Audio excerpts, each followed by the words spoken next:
gustaría hacer una pequeña Sí, presentación. cómo no. Buenas noches de parte de la Escuela de Arquitectura de la UIA. Es un placer tener al arquitecto uruguayo Mas- perdón, Marcos Casting. Él es arquitecto de la Facultad de Arquitectura, Diseño y Urbanismo de la Universidad de la República.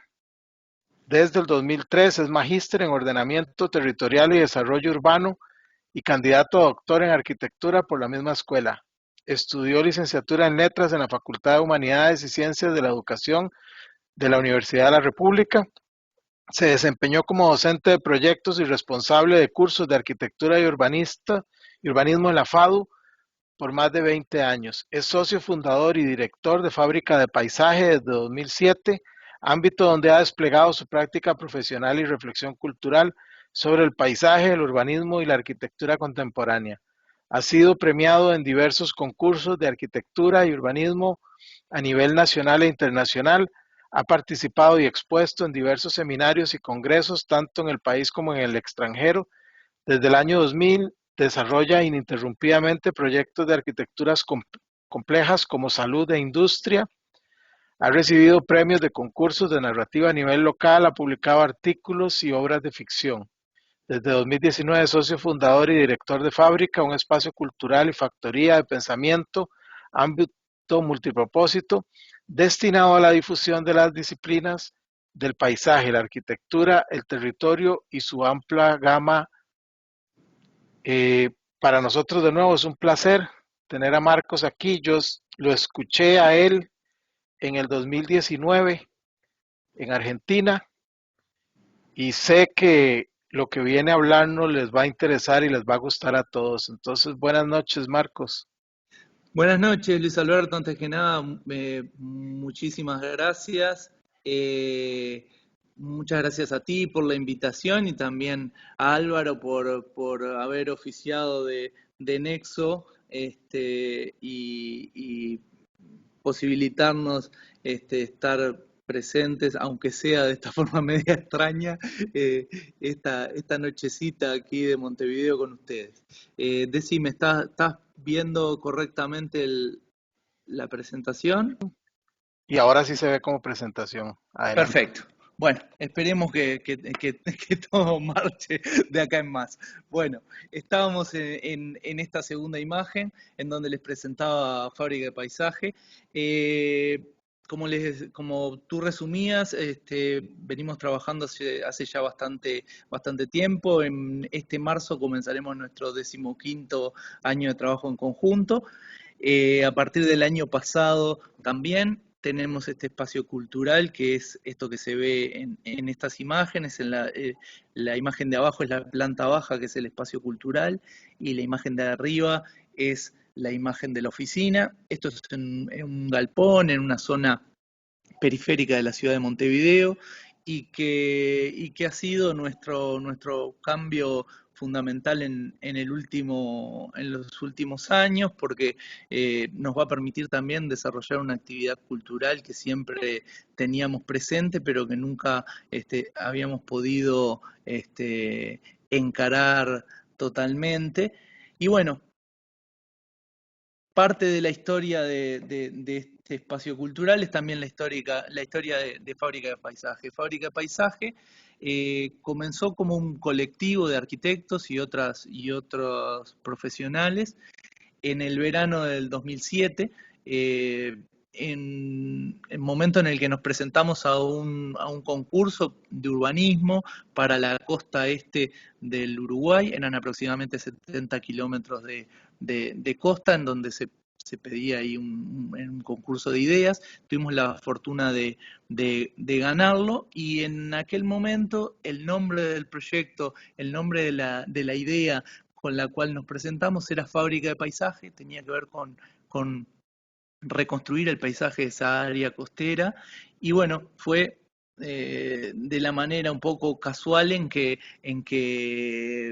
la oficina pasó a llamarse de esa manera. Una oficina que originalmente era una especie de familia disfuncional, porque éramos 6 integrantes que nos reuníamos para trabajar después de las 7 de la tarde. Todos teníamos otros trabajos, todos teníamos otras actividades, y bueno, esto era un poco nuestro objetivo inicial fue hacer concursos de arquitectura, concursos de urbanismo, concursos de ideas.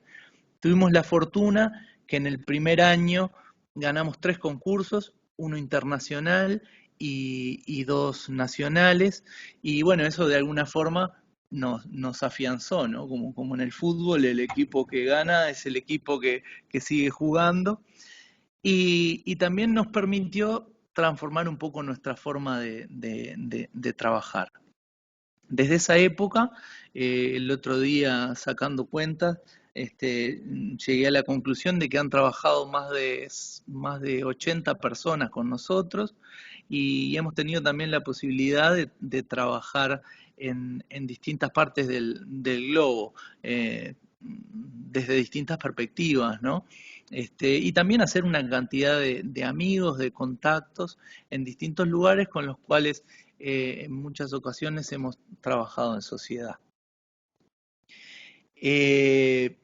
Lo fundamental de Fábrica de Paisaje, como fue un estudio que surgió desde la gran escala, o sea, desde el paisajismo, desde el ordenamiento hacia la arquitectura, es que siempre conservamos como la idea del paisaje como idea rectora, ¿no? El paisaje como el elemento que podía ser de denominador común, tanto en una actividad de gran escala como una actividad de pequeña escala. Entonces, como dice ahí en la imagen, el paisaje es para nosotros el tejido conectivo del territorio, es lo que permite generar conexiones culturales, estéticas, productivas, económicas, ecosistémicas y generar procesos también.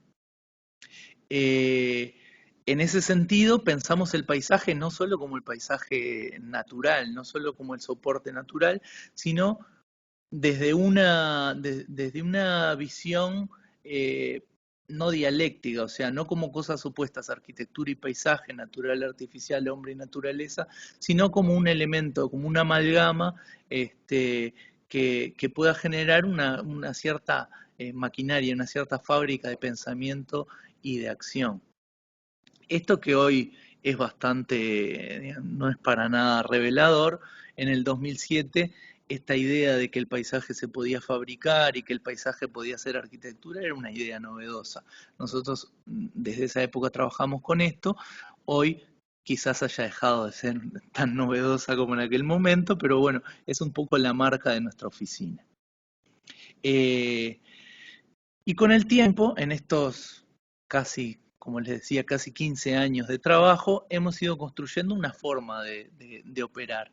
Una forma de operar que se sustenta básicamente en tres, en tres grandes soportes, tres grandes herramientas que son las que utilizamos para trabajar y que son la ficción, la belleza y la distancia.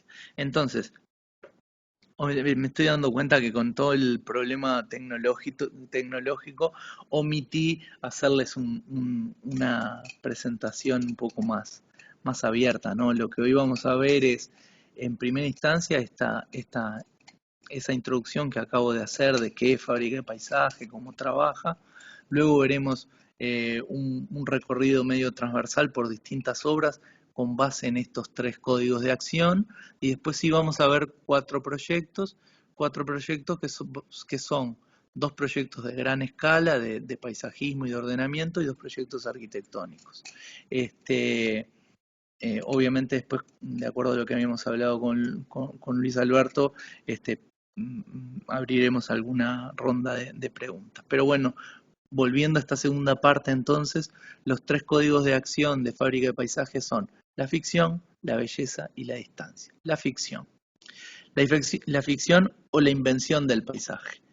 Recordemos que cuando decimos paisaje queremos decir paisaje como arquitectura, como ordenamiento, inclusive hasta como diseño de detalle.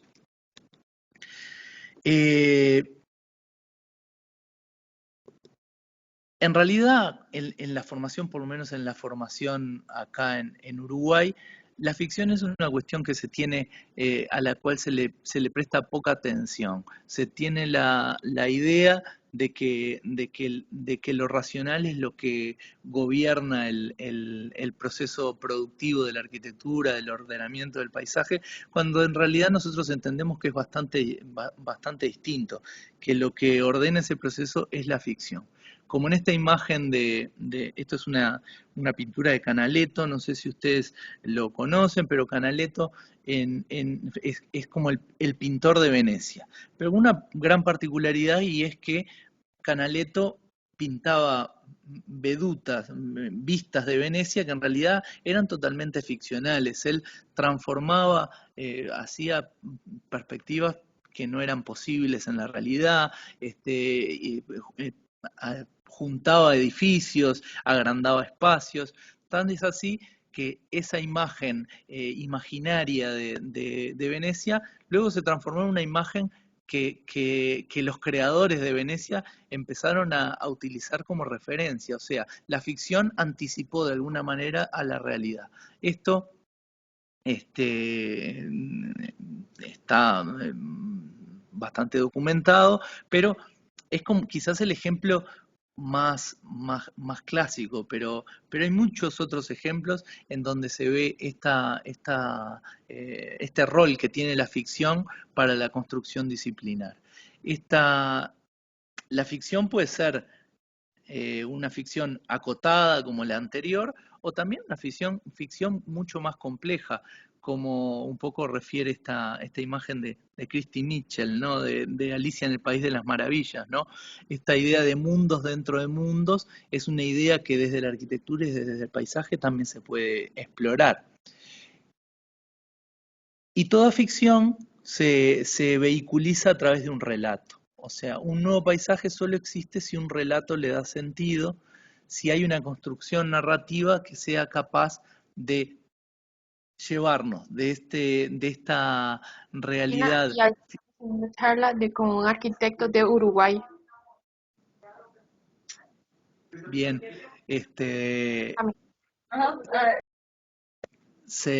¿me escuchan todos bien? Sí.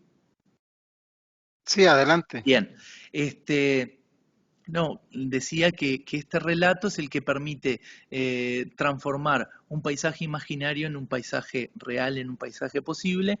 Lo mismo podríamos decir de una arquitectura. Pero obviamente no cualquier ficción es útil para la construcción disciplinar, ¿no?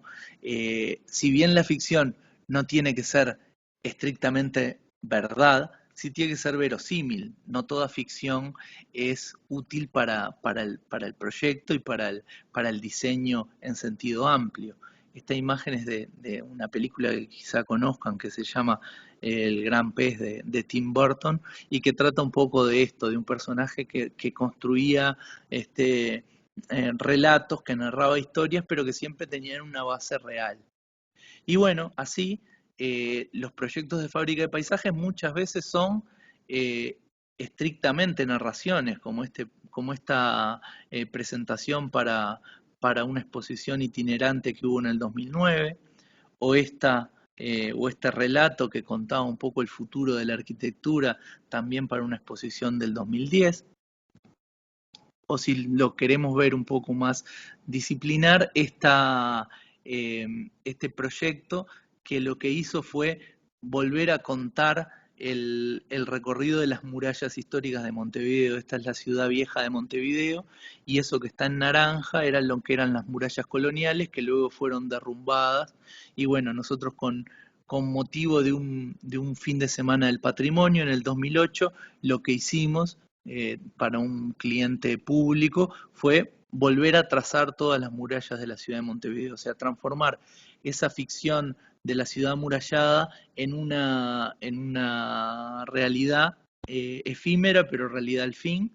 Ahí se ve, esta es la Plaza Independencia, la plaza principal de Montevideo, con los trazos de la muralla que pintamos durante 2 noches previas al Día del Patrimonio, en todos lados, en el Pasto, en donde fuera que iban las murallas, y la verdad que fue un suceso bastante importante, tuvo mucha difusión porque esta cuestión del pasado perdido, de las murallas coloniales, es algo que inclusive muchos montevideanos no conocen.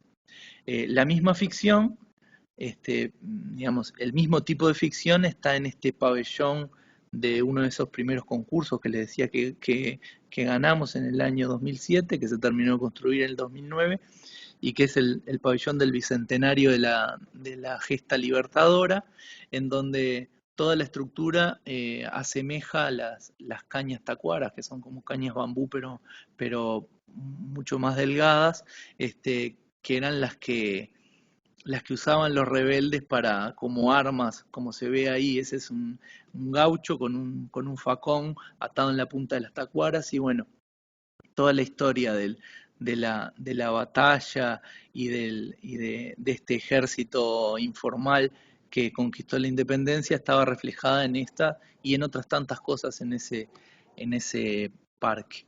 O ficciones como estas, que toman el camino de la metáfora, como esta terminal que se llamaba El Bosque y las Dunas, donde lo que es un poco lo que es una terminal de buses carreteros de larga distancia en un balneario en el este uruguayo, y bueno, un poco lo que intentaba asemejar era la filtración de luces que permite un bosque, y bueno, y unos médanos que un poco ocultaban las actividades más banales de la terminal. Bueno, el segundo de los códigos es la belleza. ¿Por qué la belleza? De vuelta, acá hay una cuestión de formación que quizás para ustedes sea un poco distinto, pero por lo menos en Uruguay el tema de la belleza es una cuestión en la formación arquitectónica bastante poco, que se explicita muy poco. Se supone que lo que el arquitecto hace es solucionar problemas, solucionarlos de la forma más racional y más clara posible, pero nunca se plantea que la persecución de la belleza es una de las tareas del arquitecto. Bueno, nosotros siempre lo entendimos así, y nos parece que en ese sentido también el paisaje es el vehículo para acercarnos a esa belleza y a la vez a una nueva forma de belleza, no el ideal de belleza que venimos arrastrando desde siglos pasados, como ese que estaba en la carátula, sino una belleza activa, una belleza que se puede transformar. Y bueno, las obras de Fábrica de Paisaje también pretenden conseguir esa expresión de nueva belleza, ¿no? Fue para una exposición, un taller de obra directa que se hace todo con madera en Entre Ríos, en Argentina, y bueno, eso semejaban ser unas chimeneas a partir de las cuales se había generado todo el paisaje circundante. O este concurso en Calabria, en Italia, en el cual sacamos una mención, que era un concurso para reutilizar unos viaductos proyectados por Nervi como soporte de energías limpias, y bueno, esos pelitos que se ven ahí son elementos móviles con el viento que recuperan energía, ¿no? Un paisaje inventado, un paisaje metafórico, un paisaje futurista, pero que intenta expresar otra forma de belleza, o unas bellezas más tradicionales, como esta vivienda de temporada en un balneario de la costa también uruguaya, en donde una imagen bastante tosca se transforma en un mundo interior de madera. O este otro concurso en que también sacamos una mención, que lo que hacía era reformular las lógicas del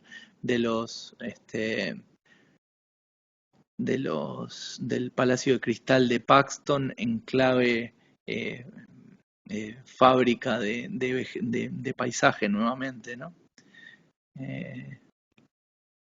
Y bueno, y el tercero y último de los códigos es la distancia.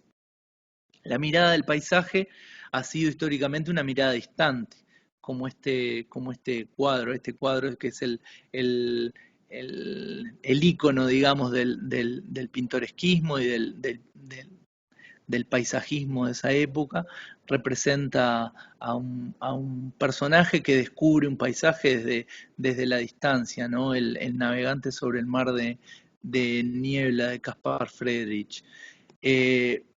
Esto, si bien está vigente hoy, como vemos también en esta imagen de Lina Broderus, de una serie que se llama El Nuevo Paisaje, también tiene otra forma debería tener otra manera de acercarse. Esa distancia distante del paisajista original es hoy una distancia múltiple, ¿no? Desde esta distancia lejana hasta una más comprometida, y hablamos de distancias desde distintas perspectivas, ¿no? Entonces, esta visión también tiene nuevas, esta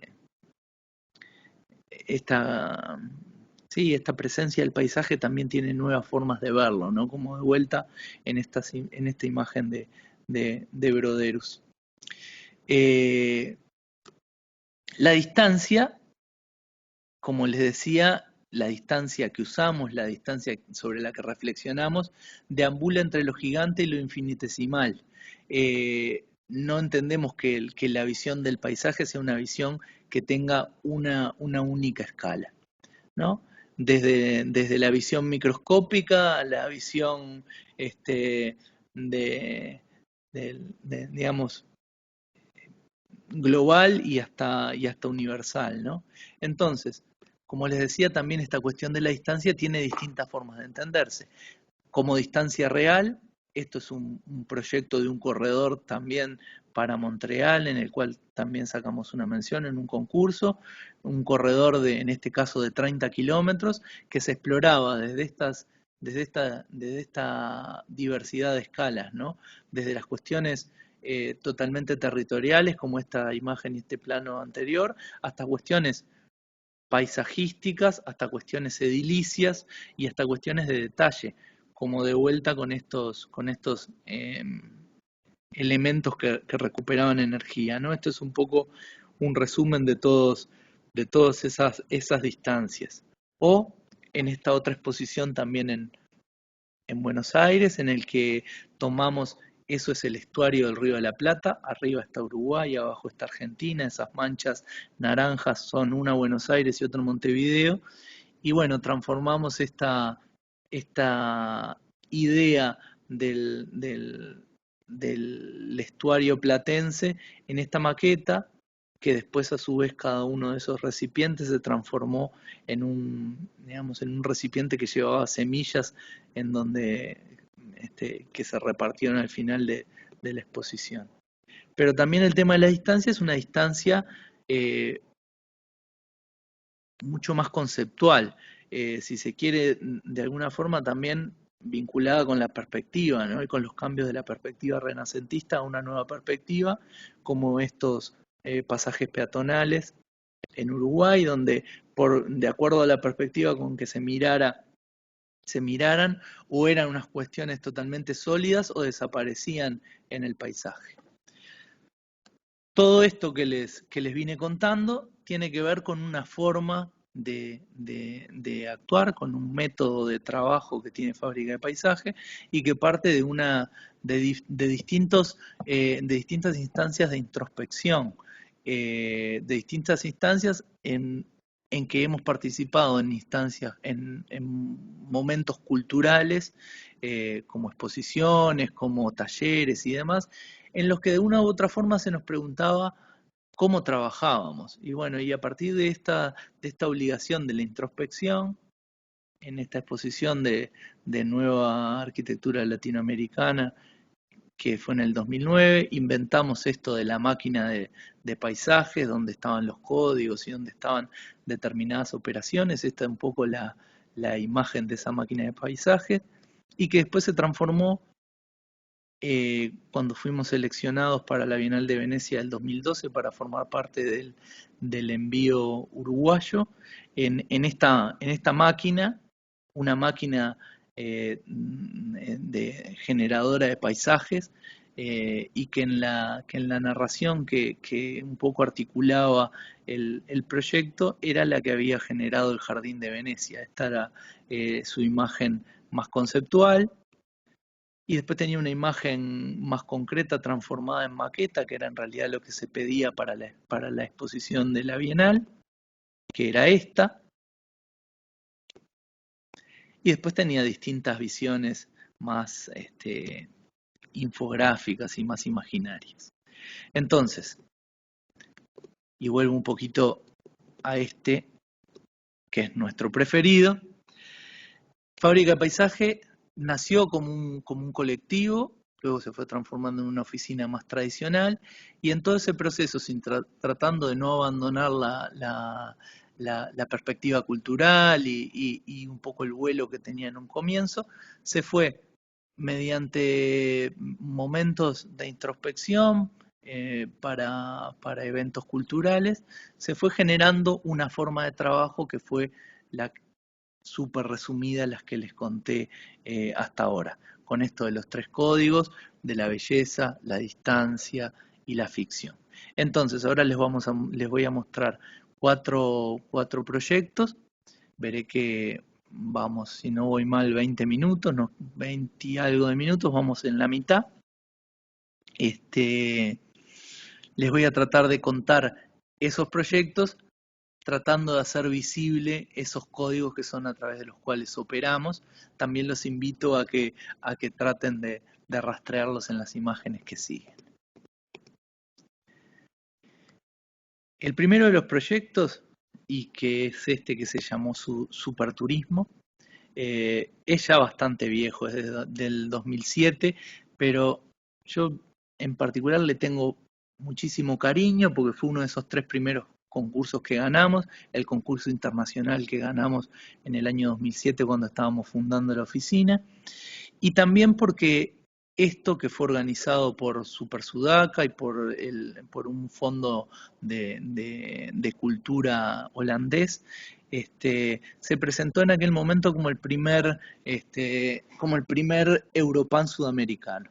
No sé si conocen el Europan, pero es un concurso muy prestigioso que se ha hecho en Europa por casi 30 años, creo, y que es como el concurso estrella de los arquitectos jóvenes. Bueno, intentaba ser el primero en Sudamérica, al final fue el primero y el único, pero bueno, tuvimos la oportunidad de ganarlo, y también en aquella época tenía una condición bastante particular, que hoy nos va a dar risa con el 2020 que hemos tenido, pero era que era un concurso a distancia que se entregaba digitalmente y que se entregaba únicamente 12 diapositivas con 12 textos. Entonces, para nosotros esto fue el desafío perfecto para aplicar esta cuestión del relato como elemento de proyecto. Y tratamos de articular el proyecto en base a un relato que nos llevara por lo que pensábamos de esta zona. El proyecto lo que pedía era una alternativa paisajística y de ordenamiento para la Riviera Maya en México, una zona donde está, supongo que esto sí la conocen bastante bien, es una zona que está sobre todo desarrollada a través del formato de all inclusive. Entonces, está utilizado únicamente la costa. Entonces, este proyecto lo primero que se preguntaba era si era lógica esta forma de aprovechamiento de la costa, si no había una alternativa, y para ello partía desde un paisaje de datos que era este. Lo primero que se hacía era mapear los espacios con playas vírgenes, los sitios arqueológicos, los destinos de sol y playa, los paisajes destacados del planeta, y en todas esas categorías la Riviera Maya calificaba muy bien, ¿no? Ahí, como verán ahí abajo, también se habla de las distancias, y a partir de ahí se llegaban a 4 grandes operaciones territoriales, que eran que para preservar la Riviera Maya lo que había que hacer era, por un lado, tratar de alargar el área que se utilizaba, después ensancharla, recortar algunos pedazos que permanecieran sin depredar, y después conectarlos en distintos layers. Y a partir de ahí se llegaba a la idea esta de de una gran reserva que estaba desterritorializada, o sea que no tenía límites precisos, pero que era la reserva de los cenotes. Para eso nos apoyábamos en esto de los cenotes, que es una particularidad también bastante exclusiva de la Riviera Maya. Y a partir de ahí se hacían una serie de actuaciones que tenían como objetivo esas cuestiones, esas 4 estrategias y configurar este gran parque reserva de los cenotes a escala de toda la península de Yucatán. Para ello se actuaba sobre sobre las preexistencias históricas, con pabellones, con museos del sitio. Se reconfiguraban también con arquitecturas muy novedosas para aquel momento. Se ocupaban algunos de los cenotes que ya estaban en vías de degradación, se volvían a cerrar también con estructuras muy livianas y se proponían otros tipos de usos. Se generaban pabellones flotantes para protección de los arrecifes, con otras restricciones a otros tipos de usos depredadores. También se inventaban estos de las islas artificiales y de los hoteles sumergidos. Se desarrollaba todo un sistema de turismo ecológico y cooperativo con la población local, o sea, el tema de las distancias, también pensado no solo como distancia en sí, sino como compromiso con determinadas situaciones sociales. Y finalmente se reservaban algunos espacios de playa en los que no se podía hacer nada y que serían los que mantendrían la imagen de la Riviera Maya como un lugar paradisíaco. Esto que obviamente no dio el tiempo para leerlo bien, pero bueno, fue un poco lo que fijó mucho de la forma de operar de Fábrica de Paisaje. Se construyó una narración con distintos acentos y se atendían distintas distancias y se trataba de buscar una belleza activa a partir de la reconfiguración del paisaje. Con esto paso al segundo proyecto, que también es paisajístico y territorial y que es también un concurso nacional argentino en el que sacamos el segundo premio y que era para construir hitos en unos lugares de paisajes muy espectaculares, hitos que eran como miradores y luego un museo del sitio para un parque. De vuelta nosotros intentamos acercarnos desde un relato más general y averiguando, acá se ve un poco lo que es el paisaje de la cordillera y precordillera en la Patagonia Argentina, en la provincia de Río Negro.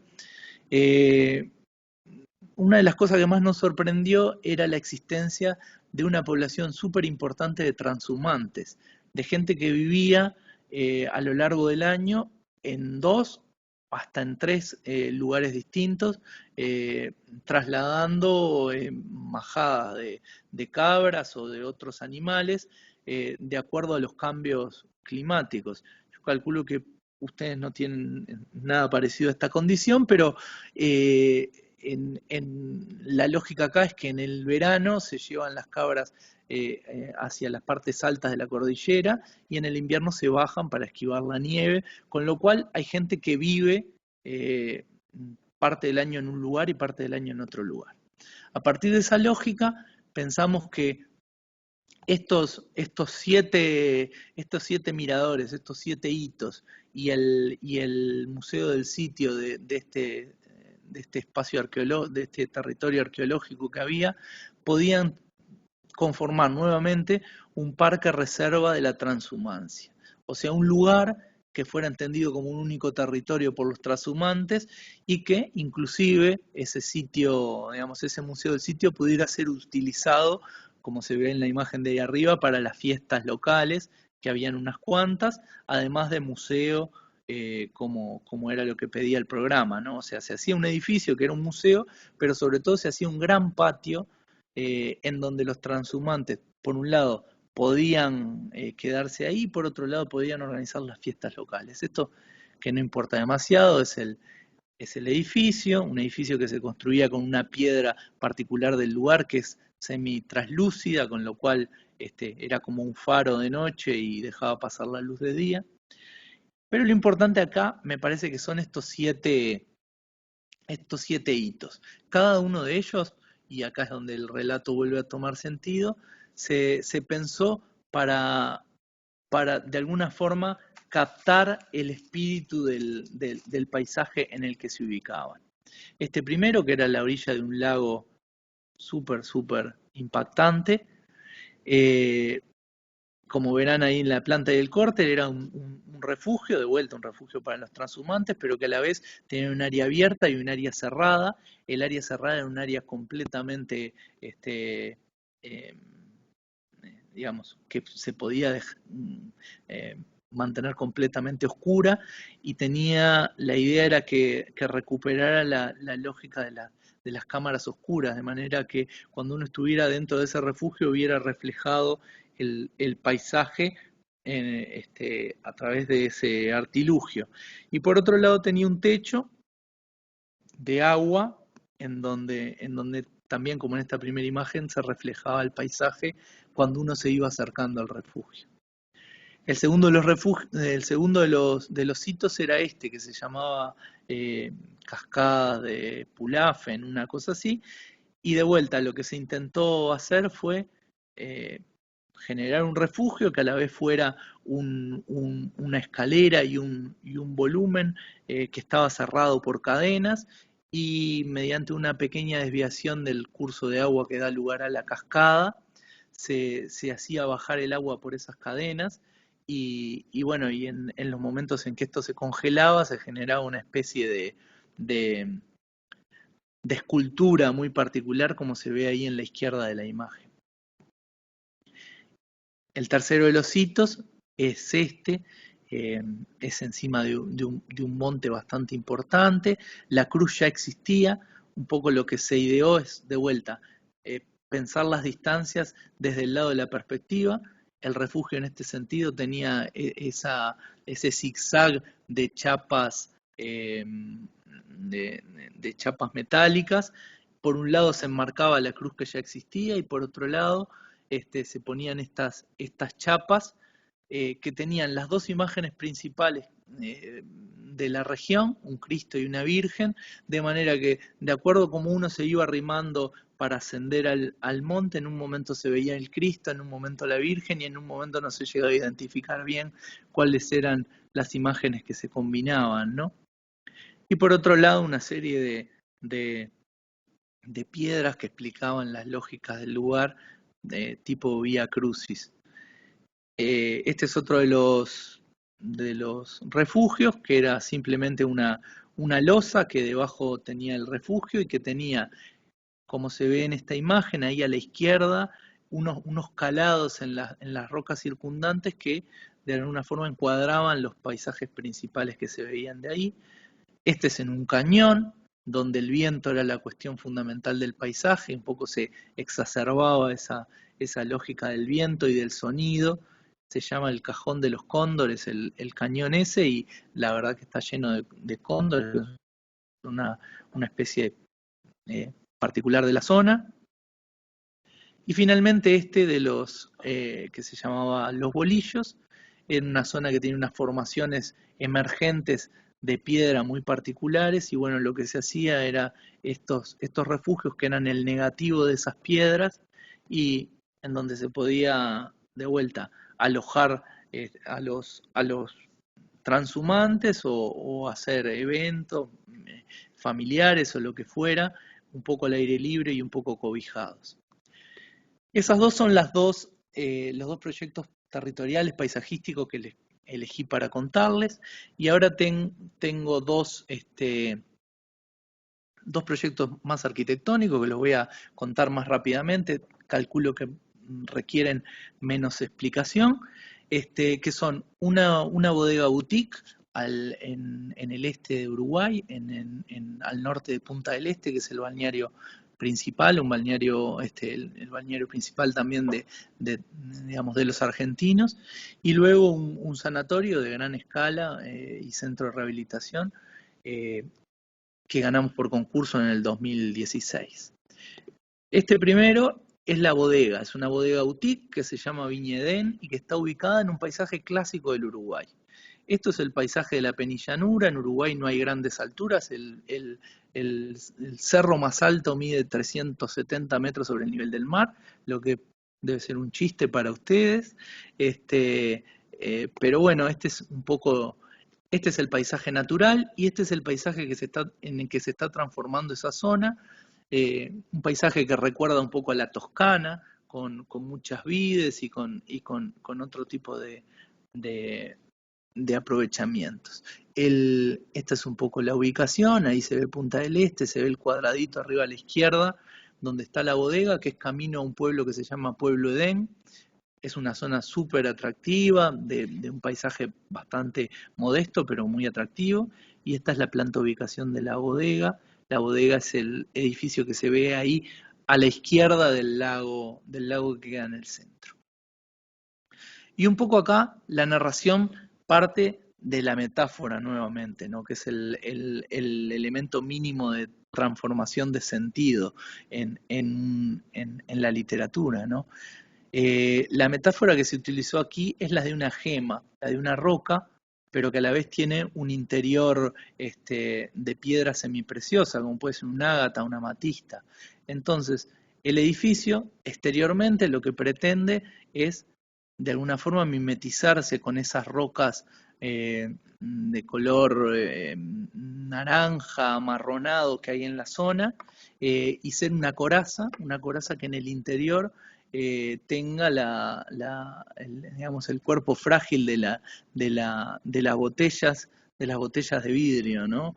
Las botellas con ese verde tan particular que tiene el vino tinto, que es fundamentalmente lo que se genera en esta bodega. Y bueno, la bodega, por un lado, tiene varios niveles, utiliza la gravedad para todo el proceso de creación del vino, lo cual económicamente es muy productivo y a la vez genera distintas terrazas, distintos niveles desde los cuales se puede apreciar el paisaje. La bodega en sí es un edificio bastante sencillo, de terminación exterior de acero Corten, con una geometría algo particular, que un poco asemeja voy a volver un poquito para atrás, a ver si... Ahí se ve en la imagen de abajo a la izquierda, se ve la pendiente del cerro, el Cerro Negro en donde está, como cuando uno se va acercando, la bodega copia esa pendiente con esa forma bastante particular. Y bueno, en lo que es el paisajismo exterior, se trató de mantener lo que es digamos, la vegetación del lugar, no tiene nada extraño, verán que tiene algo como de árido. Y bueno, y acá se muestran un poco los distintos niveles. Arriba a la derecha está el nivel de la vendimia, o sea, hay una terraza en el lado posterior, en la parte alta, donde llegan los camiones con la uva, ahí se introducen a la bodega. La de abajo a la izquierda es el área de los tanques y a la vez el área de turística. Se hacen acá eventos y tiene un restaurante y demás. Y el de abajo a la derecha es el de la cava y la bodega en sí. Acá se entiende mejor los tres niveles. Este es el nivel de arriba, por donde entra la uva. Y bueno, ahí se ve un poco lo que es la bodega, que está como incrustada en la piedra del cerro, como se ve en la imagen de abajo a la derecha. Y este es el último proyecto. Si no estoy mal, tengo 5 minutitos. Este es un concurso internacional para un hospital y centro nacional de rehabilitación. el Centro Nacional de Rehabilitación, porque es referencia de todos los accidentados laborales del Uruguay, o sea, todo el que haya tenido un accidente laboral de cierta entidad viene a este edificio, por lo tanto es un hospital que es un hospital bastante particular, porque no es un hospital de gente enferma, es un hospital de gente sana que ha tenido un accidente, lo cual en cierta medida hace también que sea particular el proyecto. Como les decía, es un proyecto ganado por concurso internacional, y un poco esta es la perspectiva del concurso. Este es el edificio terminado. Un poco el edificio lo que trataba de plantearse es desde esta especificidad del hospital de gente sana. Entonces, lo que buscaba era no ser como son usualmente los hospitales, que son edificios ensimismados, intrincados, con poca luz, sino que todos los espacios dieran hacia el exterior, para lo cual se pensó en 3 jardines y dos espacios abiertos que a la vez sirvieran para las actividades de la rehabilitación. Ahí se entiende bien cómo es el edificio. El edificio tiene 3 patas bajas en donde están las actividades ambulatorias, 2 jardines centrales entre ellas y un jardín a la derecha, ahí un jardín posterior, digamos, y después 2 espacios abiertos, uno en el fondo que viene a quedar a la derecha también, que es un área de mantenimiento y de servicios, y un área frontal de aproximación y de estacionamiento. Y luego tiene un volumen superior en donde están las habitaciones y los hoteles de familiares. Ahí se ve bien. También el edificio aprovechó distintos desniveles que tenía el terreno. Como ven ahí en el frente, se aprovecha para tener 2 plantas bajas, una planta baja de público más cercana a la base de la foto y una planta baja para emergencia un poco más lejana,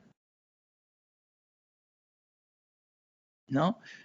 Obviamente se aprovechó también ahí dice adaptación topográfica, 2 sistemas de circulación, uno de público y uno técnico entrelazados, como vienen a ser como 2 C que están simetrizadas, y a la vez determinados gradientes para la llegada del público, para el traslado, que tienen que ver, como se ve ahí arriba a la izquierda, de lo público a lo privado, arriba, a la izquierda pero abajo una división entre ambulatorio y áreas especializadas, y bueno, y después todo un estricto sistema de circulaciones verticales con distintos usos y con distintas lógicas. Y estas plantas no es para que las entiendan, simplemente para que se hagan una idea de la complejidad del edificio. Es un edificio de 16.000 metros cuadrados cerrados y con áreas muy complejas, con bloque quirúrgico, con emergencias, con áreas que tenían requerimientos muy diferentes. Y bueno, lo que se intentó fue que todo el edificio se pudiera contar desde estos jardines para la salud, de estos jardines que eran en los que, por un lado, se proyectaba todo el edificio, jardines que van cambiando a lo largo del año, con distintas vegetaciones cada una, para que tengan distintas tonalidades, y a la vez que sean lugares en los cuales se puedan utilizar para la rehabilitación y estén siempre presentes para que la persona que tuvo un accidente tenga en cuenta que hay un exterior, que hay una vida que se sigue desarrollando y por la cual vale la pena luchar y por la cual vale la pena recuperarse. Bueno, esto de vuelta hace un poquito a la complejidad. Esto era el estudio de la forestación. Los patios, los jardines tienen distintos circuitos con distintas alturas, que son esas formas que se ven ahí. Y bueno, y después tiene todos unos herramientas también muy, a la vez era un concurso de licitación, por lo cual el tema económico tuvo que cuidarse al máximo. El Brisolei es una forma de uso de los cristales preconformado, bastante original.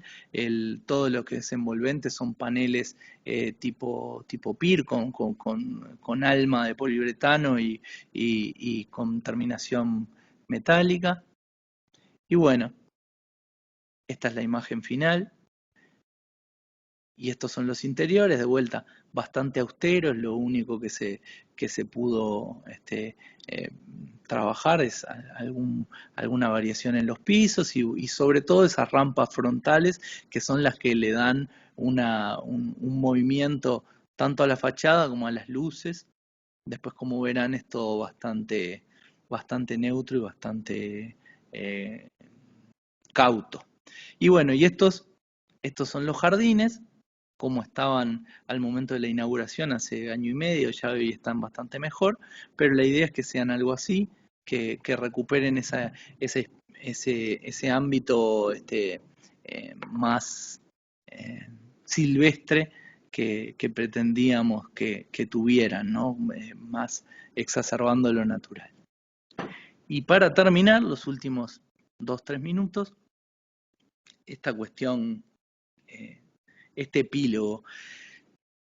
La verdad que, por lo menos en Uruguay, pero calculo que en todos nuestros países, la tarea del arquitecto es una tarea por momentos ingrata. Uno tiene que hacerse un poco especialista en todo, porque si no, no trabaja. También muchas veces los clientes o el Estado como cliente no son de los más considerados con nuestro trabajo, pero de alguna forma nosotros entendemos que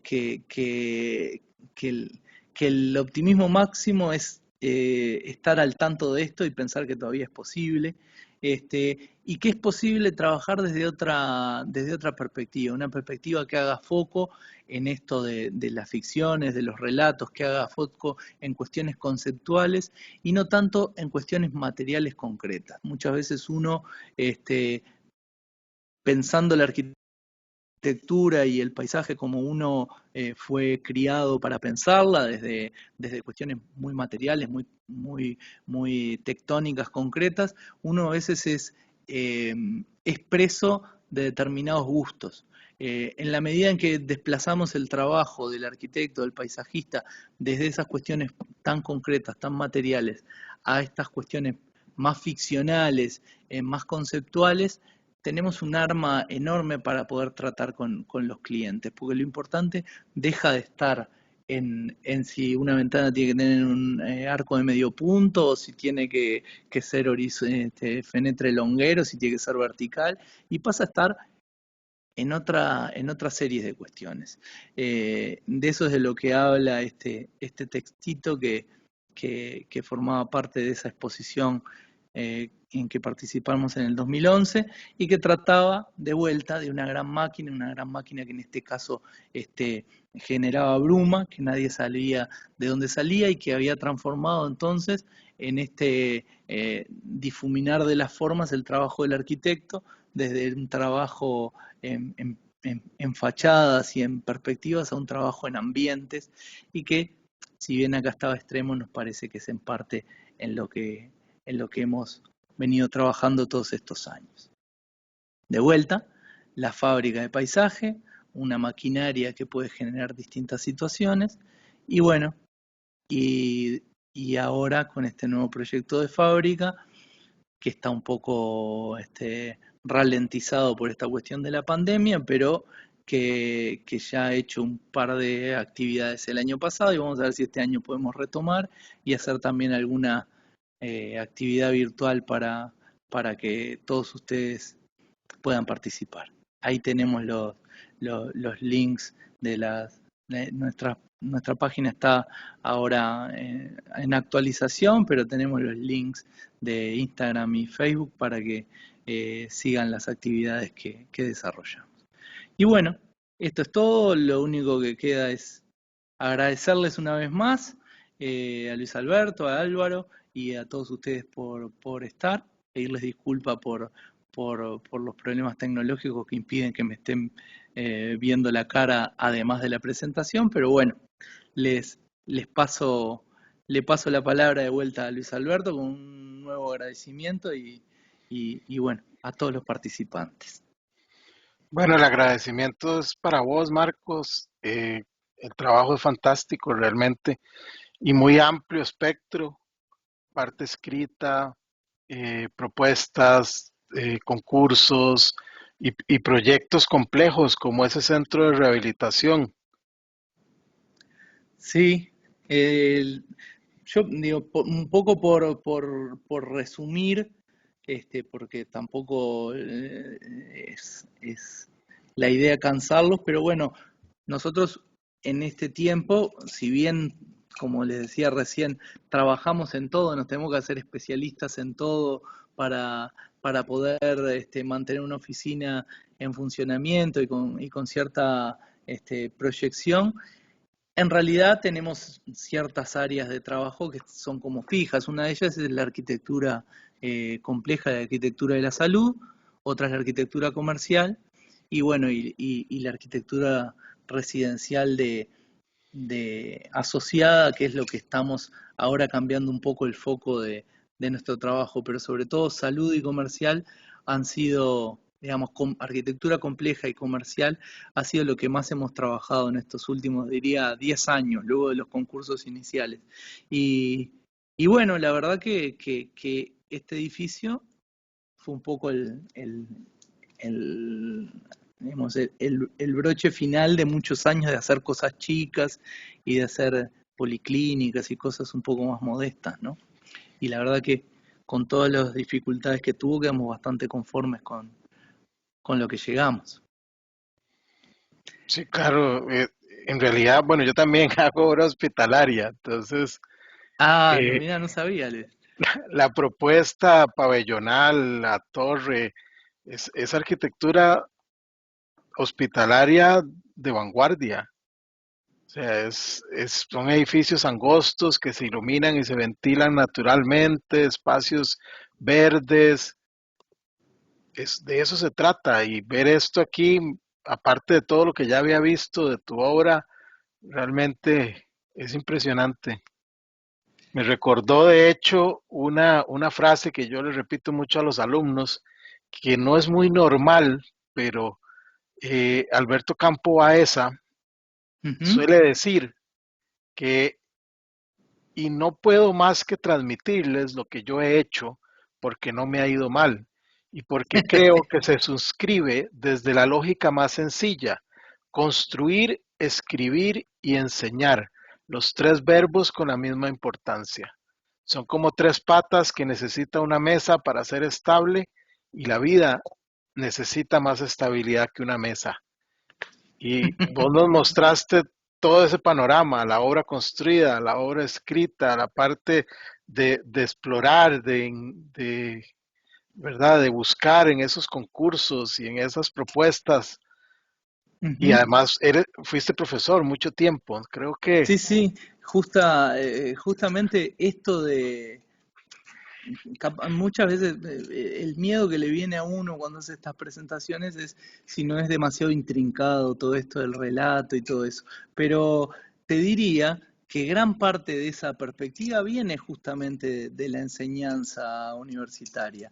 Muchas veces, claro, tú digo, lo sabrás bien, pero el profesor se disfraza de alguna forma de cliente para poder llevar adelante la relación con el estudiante. Y muchas veces lo que no sabemos comunicar bien es cómo con el método más tradicional de trabajo, a veces la relación con el cliente llega a caminos sin salida. Entonces, para nosotros este descubrimiento, obviamente no es un descubrimiento nuestro, pero para nosotros fue como un descubrimiento de trasladar el trabajo central de una cuestión más tectónica a una cuestión más conceptual y más ficcional, más narrativa, fue una gran estrategia para destrabar esas relaciones. Porque cuando uno se plantea frente a un cliente o frente a un profesor, ¿no? Que en este caso vendría a ser lo mismo, que lo importante es que por ejemplo, haciendo una casa, que lo importante es que las ventanas sean del piso al techo, porque de esa forma tal y tal cosa y tal otra. Y de repente el profesor o el cliente, pongámosle en el cliente en este caso, va pensando en una casa estilo colonial, con sus arcos y sus cosas, eh, se termina la posibilidad de comunicación. En cambio, cuando uno se acerca desde ciertas cuestiones más generales, más vinculadas con relaciones interior-exterior y no sé qué, y las ventanas son una cuestión, la forma de las ventanas es una cuestión secundaria, eso es, la verdad que es un arma importante para el trabajo cotidiano. Y bueno, eso un poco a escala más arquitectónica, nos parece que la narración tiene esa utilidad, ¿no? Ni que Sí, hablar a escala territorial es mucho más evidente, pero por lo que me contaste me parece que, que los, los participantes quizá tengan más interés en la cuestión más arquitectónica, ¿no? ya veremos, muchachos. ¿Alguien con una pregunta?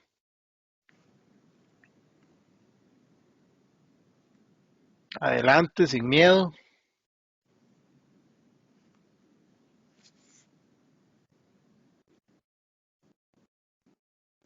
Aprovechen que no, que no me pueden ver y que yo no los estoy mirando. Es como una especie de pregunta al párroco. Sí, sí, adelante, muchachos. ¿Alguna pregunta? Ahí veo a Bruns, a Enrique, a Elliot, a Gerald.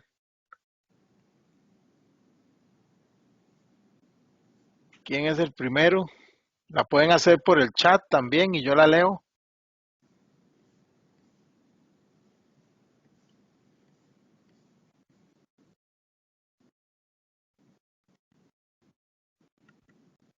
A ver, muchachos, sin miedo, sin miedo.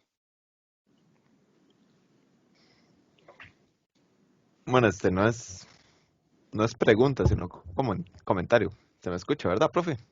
Sí, Sí, sí. adelante.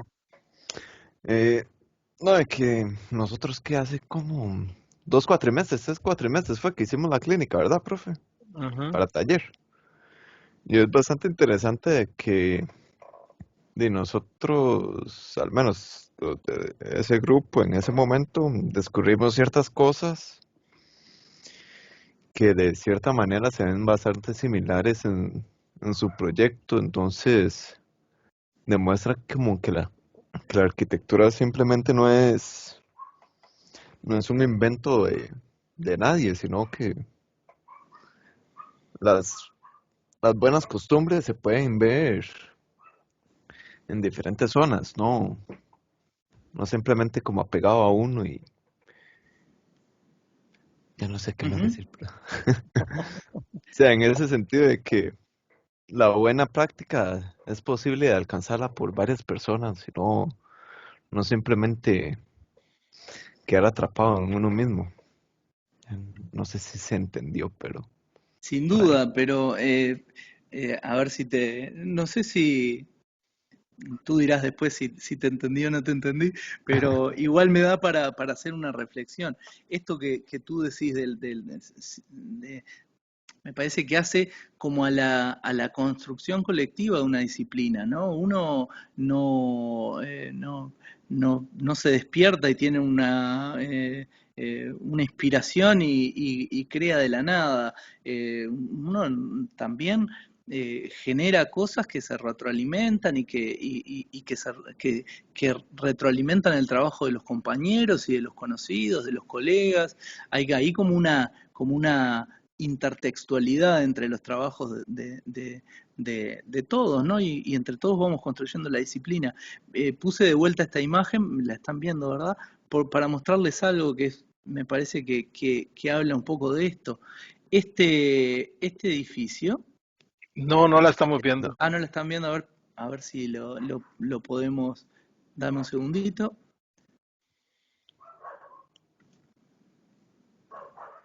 a ver ahí, ahora sí, ya voy. Ahora sí, ¿verdad? Ahora sí. Bueno, este edificio del Centro Nacional de Rehabilitación, a ver si vamos al primero, que es un edificio eh, recién terminado, le debe muchísimo, pero muchísimo, a este otro edificio que está acá. Este edificio es el edificio del Hospital Policial de Montevideo. Este fue el último concurso de arquitectura hospitalaria que hubo en el Uruguay, es del mediado de la década del 60 del siglo pasado. El último concurso hasta este. Y lo ganó un equipo de arquitectos súper importante. Uno de ellos es el arquitecto Thomas Sprechman, que es, por ejemplo, con el que yo empecé a trabajar en el taller de arquitectura de la facultad. También trabajé en su estudio, y es verdaderamente una referencia.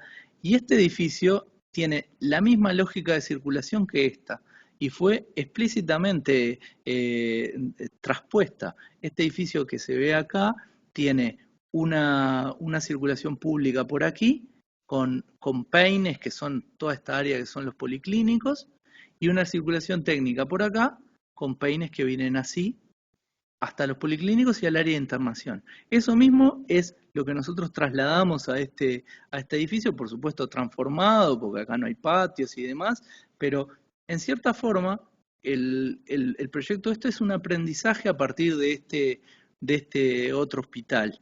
Creo que en ninguna imagen se ve, no tienen nada, ahora ahí se veía, es este hospital que está acá. Como verán, no tiene nada que ver en cuanto a su estética, en cuanto a su imagen exterior, pero fue fundamental para llegar a un esquema que nos convenciera de cómo se podía estructurar ese edificio.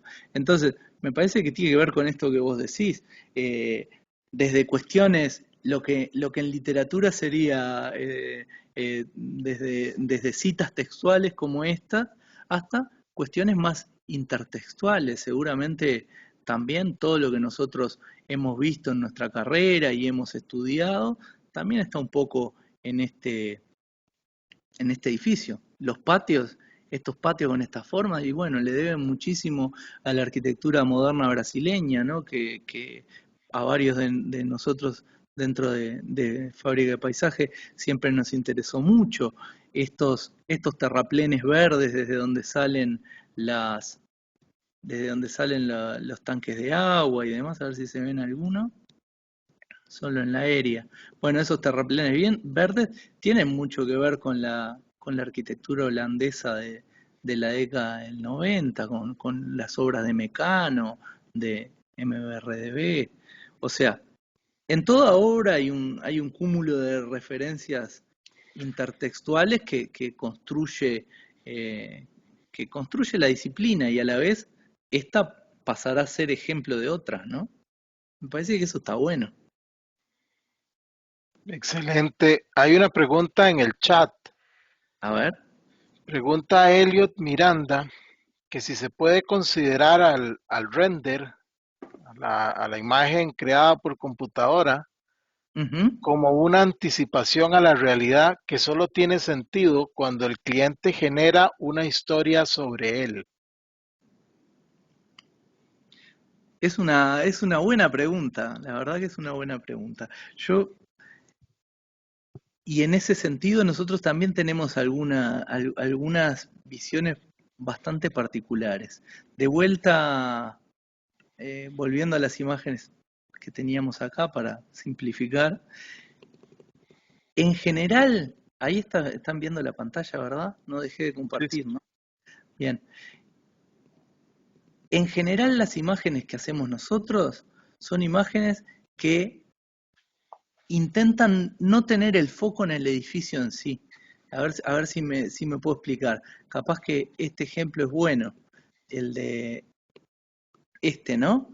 El edificio es un edificio que como es un museo del sitio, un edificio que tenía capaz que casi 2.000 metros cuadrados, 1.700, una cosa así. Un edificio que, como ven también en la planta, estaba bastante desarrollado, bastante pensado. Sin embargo, las imágenes, los renders, y digo, los renders trabajados, ¿no? Render más Photoshop más lo que sea, siempre en nuestros proyectos intentan no tener que ver solo con el edificio.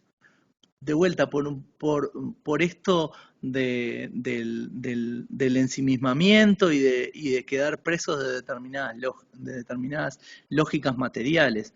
En realidad, el edificio, de vuelta, también tenía una materialidad concreta, tenía modulaciones y demás, y además estaba constituido por esta piedra tan particular, pero siempre en la perspectiva el foco está algo desplazado en la perspectiva, en la imagen, el render, algo desplazado del objeto en sí. Eso nos parece siempre importante porque nos parece que es lo que da un poco más de margen para trabajar esto del relato. En estas ni digamos, ¿no? Acá ni se ven los edificios. Obvio, también estoy haciendo algo de trampa porque esos son proyectos más territoriales, pero en estos, si bien en las perspectivas originales, capaz que las puedo rastrear, también había algo de eso, ¿no? Del edificio pensado como un todo junto a un entorno, junto a un paisaje. Esa es una parte de la pregunta. La otra parte de la pregunta, que me parece también súper importante, es esto del cliente como participante del relato, de la narración. Eso es central.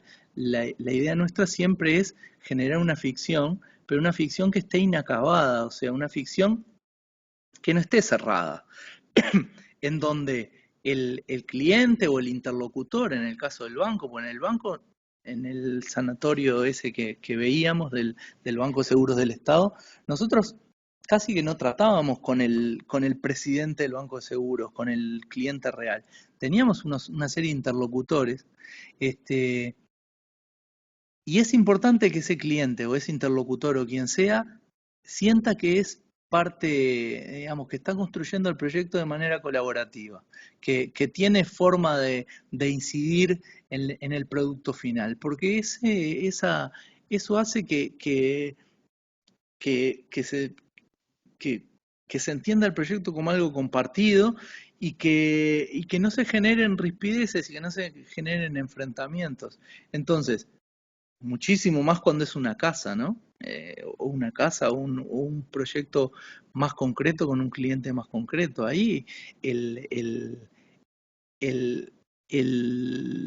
profesional lo que hace es generar el argumento base, generar las reglas y después darle junto con el cliente, con el interlocutor, forma a la historia que termina en un proyecto concreto. Entonces, volviendo a la pregunta, sí, creo que sí, que el render es una etapa intermedia, es una previsualización y por lo tanto tiene que ser lo menos ensimismado posible, y hay una segunda etapa en donde participan todos los distintos roles que están incluidos en el proyecto: cliente, arquitecto, interlocutor oficial, lo que sea, para la construcción de esa imagen final. Mirá, hace 6 meses más o menos, yo participé en una mesa redonda que era a propósito de los concursos de arquitectura y de proyectos, para una mesa redonda que luego se extractó en la revista de la Facultad de Arquitectura. Y ahí me di cuenta de la diferencia de perspectiva con otros profesionales. Por ejemplo, en un momento, una arquitecta, muy buena arquitecta, muy conocida acá en el medio, hablando de un proyecto de otro colega, decía como una de sus grandes virtudes que el edificio terminado había quedado casi exacto que el render que se había presentado en el concurso. Y eso para ella era una virtud. cuando yo que estaba en la misma mesa pensaba que eso era un defecto terrible. O sea, eso quería decir que el edificio, desde que se hizo el concurso hasta que se construyó, había estado muerto. O sea, había una cantidad de gente que había trabajado en ese proyecto y no había variado nada, había sido como sordo a lo que todos los demás interesados podían opinar. Eso me parece que no está bueno que pase y nosotros con esto de los relatos hacemos el esfuerzo porque no pase. No sé si te contesté, vos dirás, pero, pero Bueno, yo creo que sí, intenté contestarte. esa última parte totalmente de acuerdo. No intervino nadie al final en ese concurso. De Claro, hecho, yo sí tengo una pregunta sobre eso. Te voy a contextualizar un poco. Costa Rica no hay concursos de arquitectura y los que hay, que son muy pocos, contados con los dedos de las manos probablemente, usualmente no se construyen. Hay un tema terrible que comentaba Álvaro al inicio, ¿verdad? De que las oficinas, eh, digamos, el Estado tiene oficinas propias de diseño, las, las oficinas grandes ganan los concursos, pero no por arquitectura, sino por un tema comercial, el hecho de ser más baratos en la parte constructiva, cosas de ese tipo. ajá.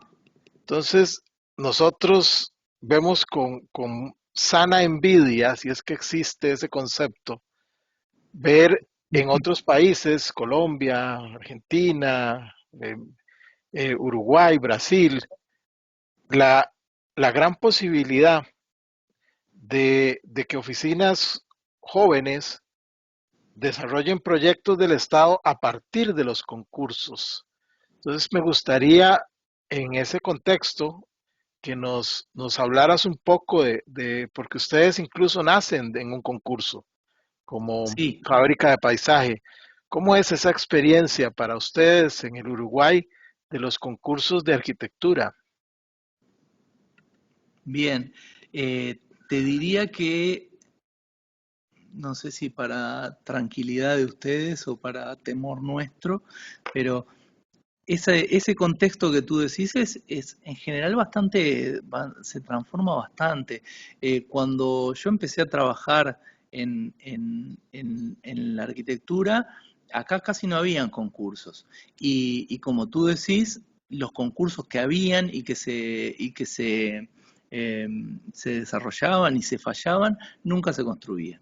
Luego, por una cuestión por una serie creo que por mucha militancia también de la sociedad de arquitectos, eso cambió y venimos de unos últimos 15 años, 10, 15 años de mucho concurso. Ahora, lamentablemente, está esto dando un vuelco y, y estamos nuevamente volviendo pasando a esto que tú decís, a que las licitaciones se ganan por precio nada más, lo que es bastante triste, ¿no? Eh, Nosotros con la creación de Fábrica de Paisaje, con el nacimiento de Fábrica de Paisaje, justo agarramos ese periodo de mucho concurso. Pese a ello, el concurso ese que dio nombre a Fábrica de Paisaje era el primer concurso de escala territorial que se hacía en el país en 25 años. O sea que también te diría que tuvimos mucha fortuna. Eh, no sé. Eh, por suerte eso nos eh, permitió llegar a determinados encargos que si no, no hubiéramos llegado. Estoy buscando las perspectivas de la bodega, pero no las encuentro. Perdón que estoy haciendo todo este movimiento de carpetas. Eh, Así que yo lo que les diría me parece que lo que tienen que hacer es intentar militar para que eso mejore, ¿no? Como nosotros tendremos que militar para no perder esta posibilidad del concurso. Ahora sí, no sé si, me parece que me entreveré, no te contesté mucho, pero No, no, claro que sí. No sé si hay algún otro comentario, alguna pregunta, alguien que quiera participar. Sé que es viernes en la noche, pero adelante.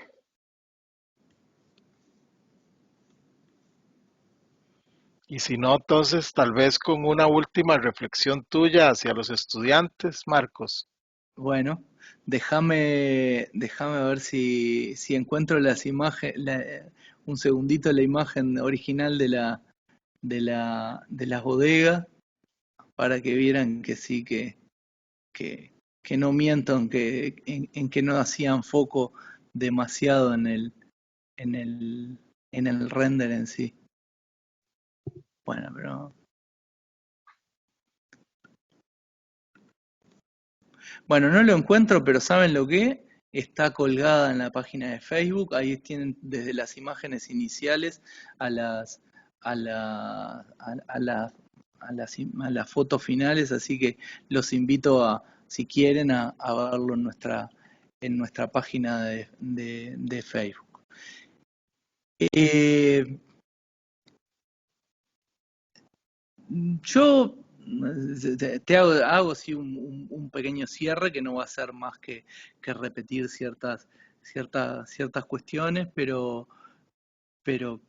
de repente está bien para reforzar algún concepto. Eh, yo diría que lo principal para acercarse a la disciplina de una manera creativa es tratar de poner siempre las cosas en duda, ¿no? Yo creo que les dije varias veces cómo era, aunque sea indirectamente, cómo era la formación en arquitectura cuando yo me formé. Había una serie de de recitados, digamos, de los docentes de esa época, de cosas que se suponían que eran evidencias y que no se podían transgredir, desde las cuestiones más, más sencillas. Digo, ahora me acuerdo, por ejemplo, que me dijeran mil y una vez que en un proyecto no se podía subir para volver a bajar. Por ejemplo, en una casa que no podías entrar en un primer nivel para después tener que ir a la planta baja. O desde cuestiones súper funcionales como esas hasta cuestiones bien conceptuales, como el valor que tiene la técnica digamos, eh, o, sí, la técnica o lo tecnificista en la disciplina en relación a otros aspectos. Y me parece que con el tiempo uno, si practica sanamente la duda, se da cuenta que las cosas que se supone que son de una sola forma pueden ser de muchas. Y que muchas veces el camino de uno en la disciplina, lo que uno quiere de la disciplina y con lo que uno se entusiasma, está en transitar esas otras opciones.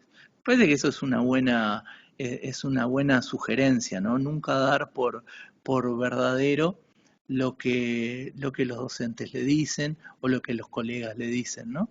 Inclusive con los que les dije yo hoy, ¿no? Este, no, yo no pretendería que todos pasaran a pensar que la ficción o que los relatos y los argumentos son importantes para la tarea disciplinar, pero simplemente se lo podrían cuestionar como tantas otras cosas. A mí me parece que la historia de Fábrica de Paisajes se fue construyendo en base a esas dudas y a esos cuestionamientos.